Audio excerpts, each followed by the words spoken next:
बिस्मिल्लाहिर्रहमानिर्रहीम अस्सलामु अलैकुम my dear student, this is Arslan Ansari and I am your computer teacher. आज हम टॉपिक कंटिन्यू करेंगे फ़्लो चार्ट को।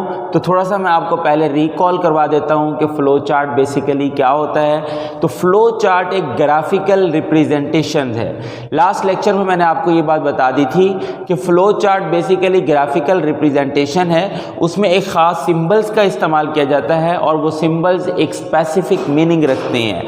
अगर कोई भी डेवलपर या कोई भी प्रोग्रामर जब कोई भी एल्गोरिथम लिखता है और वो एल्गोरिथम लिखने के बाद उस लॉजिक को अंडरस्टैंड नहीं कर पाता, लेट्स सपोज कि भूल जाता है या उसको अंडरस्टैंड नहीं कर पाता कि इस स्टेप के अंदर क्या किया जा रहा है, तो हम इन स्पेसिफिक सिंबल्स को देखकर यह आइडिया लगा सकते हैं कि इस स्टेप में क्या एक्टिविटी परफॉर्म की जा रही होगी।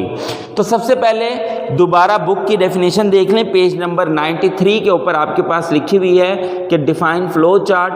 अ flow chart is a type of diagram that represents a process showing the steps as symbols of various kinds, के मुख्तलिफ किस्म के सिम्बल्स हैं जिनको हम इस्तेमाल करते हैं और वो उस प्रोसेस को या उस कंप्लीट प्रोसेस को या उसके स्टेप्स को शो करते हैं।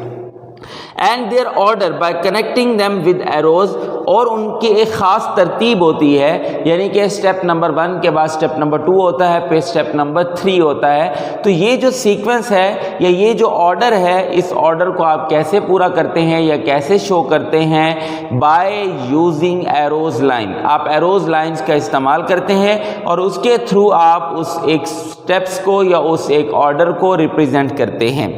अब हम बात करते हैं सिंबल्स की।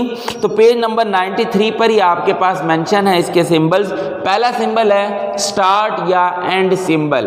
अब जब भी आप कोई फ्लो चार्ट बनाते हैं, आपकी बुक में भी इसकी एग्जांपल दी हुई है, नेक्स्ट हम भी करेंगे। पेज नंबर 95, 96 के ऊपर मेंशंस हैं कि जब आप किसी फ्लो चार्ट को स्टार्ट करते हैं तो उसके स्टार्ट में आप एक सिंबल बनाते हैं। इस सिंबल को हम कहते हैं स्टार्ट या एंड सिंबल।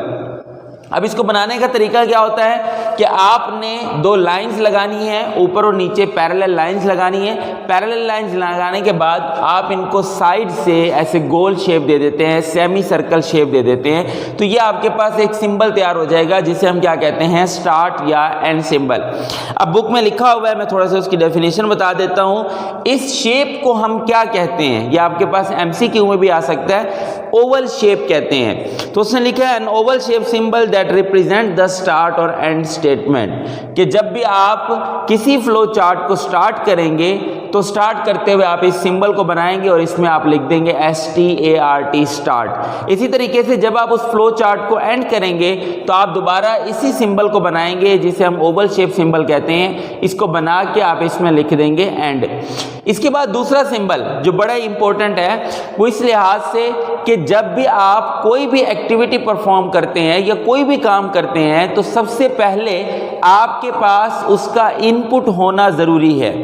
अब वो इनपुट कहाँ से आएगा? इनपुट ऑब्वियसली आप हमेशा यूज़र से लेते हैं, यानी कि जो आपको डाटा देते हैं। तो जब आप किसी यूज़र से कोई भी डाटा लेते हैं या कोई भी इनपुट लेते हैं तो उसको आप किस सिंबल में लिखते हैं? ये एक स्पेसिफिक सिंबल है जिसे हम पैरेललोग्राम कहते हैं। इस पैरेललोग्राम में क्या होता है कि आपके पास दो लाइन ऊपर हैं यानी कि पैरेलल लाइंस हैं, और दो लाइन जिस तरीके से तिरछी होती हैं यानी कि टेढ़ी लाइंस होती हैं, वो भी पैरेलल लाइंस होती हैं, यानी कि ऑपोजिट साइड जो है वो पैरेलल होती हैं। अब बुक में डेफिनेशन लिखी हुई है द इनपुट एंड आउटपुट। अब सिर्फ इनपुट के लिए आप इस सिंबल का इस्तेमाल नहीं करते, जबकि आप उसको प्रोसेस करने के बाद जब आप उसका आउटपुट लिखते हैं तो आउटपुट के लिए भी आप इसी पैरेललोग्राम सिंबल का इस्तेमाल करते हैं। बुक में लिखा है उसने द इनपुट या output in a flow chart is represented by parallelogram shape. Next page है पेज नंबर 94, बड़ा ही इंपॉर्टेंट है। लास्ट लेक्चर में भी मैंने आपको ये बात बताई थी कि अगर मैं यहाँ पर कोई भी एक एग्जांपल ले लूँ और वो एग्जांपल ये है कि मेरे पास दो नंबर्स हैं 2 और 3। अब अगर मैं इसको इस फ्लो चार्ट में एडजस्ट करूँ तो मुझे इन दोनों नंबर्स का सम निकालना है। किस तरीके से निकालेंगे कि ये जो मेरे पास इनपुट है, मैं इनपुट में लिखूँगा 2, 3, यानी कि 2 नंबर्स ले लिए। अब ये जो प्रोसेसिंग सिंबल है ये बेसिकली क्या करता है, ये उसको प्रोसेस करता है, यानी कि उस पर काम करता है, उस पर एक्टिविटी करता है। तो यानी कि यहाँ ये बन जाएगा 2 + 3। अब ये इस पे प्रोसेसिंग सिंबल जो है एक इंटरनल वर्क करेगा, काम करेगा, और काम करने के बाद वो दोबारा आपको आउटपुट देगा जो कि इसी एक पैरेललोग्राम के सिंबल में आपको शो होगा। प्रोसेसिंग सिंबल को हम क्या कहते हैं, आमतौर पर जब हम इस जैसी शक्ल को देखते हैं तो फ़ौरन से हमारे माइंड में आ जाती है ये बात कि ये एक रेक्टेंगल शेप है। आपकी बुक में पेज नंबर 94 पे मेंशन है रेक्टेंगल शेप सिंबल, यानी कि ये रेक्टेंगल शेप होती है जिसको हम कॉमन लफ्ज़ों में जानते हैं, लेकिन अगर हम फ्लो चार्ट में इसकी बात करेंगे तो इसी सिंबल को हम प्रोसेसिंग सिंबल भी कहते हैं। Rectangle shape symbol is use to represent the process और एक्शन टेकन। ये एक ऐसा स्टेप है या ये एक ऐसा सिंबल है जिसके अंदर आप किसी भी काम को प्रोसेस करते हैं। उसके बाद नेक्स्ट है बड़ी इंपॉर्टेंट, ये हैं फ्लो लाइंस। अगर किसी भी फ्लो चार्ट के अंदर जब तक फ्लो लाइंस नहीं होंगी तब तक वो पूरा का पूरा फ्लो चार्ट रॉन्ग है, गलत है। आमतौर पर बहुत सारे स्टूडेंट्स ऐसी गलती कर देते हैं कि वो सिंबल्स को देख के उस स्ट्रक्चर को ड्रॉ कर देते हैं, लेकिन लाइंस वो भूल के छोड़ देते हैं कि ये लाइंस शायद इतनी इंपॉर्टेंट नहीं होंगी। तो बच्चों याद रखना है कि इन सिंबल से भी ज़्यादा ये लाइंस इंपॉर्टेंट हैं, क्योंकि ये लाइंस उसके स्टेप्स को बताते हैं कि किस स्टेप के बाद कौन सी स्टेप है, और ये भी बताते हैं कि इसका फ्लो किस तरफ जा रहा है, राइट टू लेफ्ट जा रहा है या अप टू डाउन जा रहा है या डाउन टू अप जा रहा है। तो इसके फ्लो के लिए भी ज़रूरी है कि हम सबसे पहले इन लाइंस का इस्तेमाल करेंगे।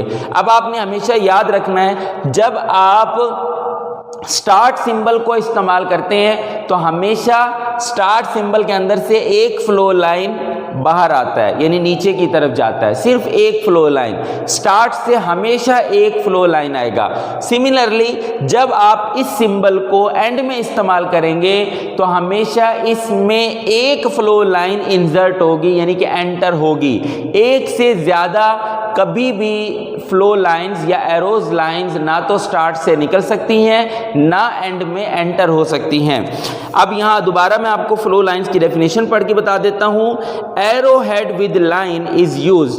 अब देख सकते हैं ये एरो हेड है, इसके स्टार्ट में एरो बना हुआ है, ये उसकी डायरेक्शन को शो करता है। ये आपके पास उसकी टेल है। तो arrow head with line is use to show the flow of any process in a flow chart. These symbols show the flow of data. अब उसने वही बात कर दी कि ये सिंबल्स फ्लो ऑफ डाटा को शो करते हैं, इंफॉर्मेशन और process in the flow chart. Last बात करते हैं, वो है हमारे पास डिसीजन सिंबल।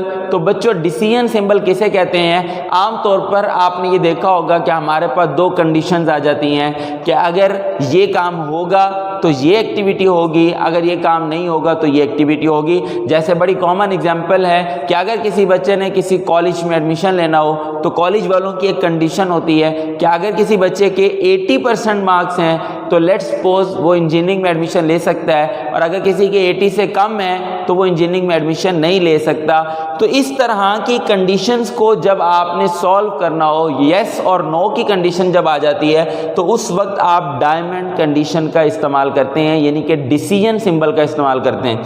आमतौर पर हम इस शेप को देखते हैं तो हम इसको डायमंड शेप कहते हैं। तो फ्लो चार्ट में हम इसे डिसीजन सिंबल कहते हैं। नाम से आप लोगों को क्लियर हो गया होगा कि आप इस सिंबल के अंदर यहाँ पर कोई कंडीशन लगा देते हैं। लेट्स सपोज जो मैंने अभी आपको 80 की एग्जांपल दी तो मैंने लिख दिया 80 इज ग्रेटर देन, ठीक है। कोई ऐसा बच्चा, आगे हम जो भी वेरिएबल इस्तेमाल कर रहे होंगे वो लिख देंगे कि ऐसा स्टूडेंट जिसके 80 से ज़्यादा मार्क्स हैं वो येस में हो जाएगा और जिसके कम होंगे वो नो हो जाएगा।